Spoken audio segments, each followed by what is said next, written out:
Chama cha Mapinduzi CCM kimetangaza maadhimio manne muhimu yaliyofanyika katika kikao maalumu cha kamati kuu ya halmashauri kuu ya CCM Taifa kilichofanyika jijini Dodoma Novemba 5 mwaka huu 2025.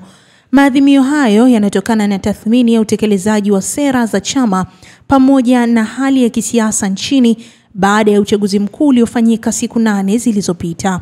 Katika kikao hicho, kamati kuu ilijadili masuala mbalimbali ya kisiasa na kijamii na kukubaliana na hatua mbalimbali ambazo zitachukuliwa ili kuhakikisha kuwa CCM inaendelea kudumisha mafanikio yake na kutoa mchango mkubwa katika maendeleo ya taifa. Kikao maalumu cha kamati kuu ya halmashauri kuu ya CCM ya taifa kilichoongozwa na mwenyekiti wa CCM na Rais wa Jamhuri ya Muungano wa Tanzania Dr. Samia Suluhu Hassan. Hiki ni kikao cha kwanza kufanyika tangu kumalizika kwa uchaguzi mkuu wa mwaka huu 2025 hapa nchini.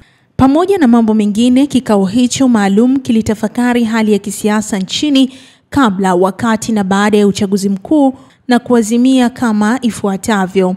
1. Kamati kuu ya halmashauri kuu ya CCM Taifa imewapongeza kwa dhati wananchi wote wa Tanzania kwa kujitokeza kwa wingi kwenda kupiga kura na kuonesha imani kubwa kwa Chama cha Mapinduzi. 2. Kamati kuu ya halmashauri kuu ya CCM ya taifa inalaani vitendo vya kihuni na uvunjifu wa amani vilivyofanyika na baadhi ya watu vilivyosababisha vifo na uharibifu wa mali za umma na za wananchi. 3. Chama cha Mapinduzi kinaazimia kujitathmini na kujipanga vyema kubeba dhima ya kuliongoza taifa. 4.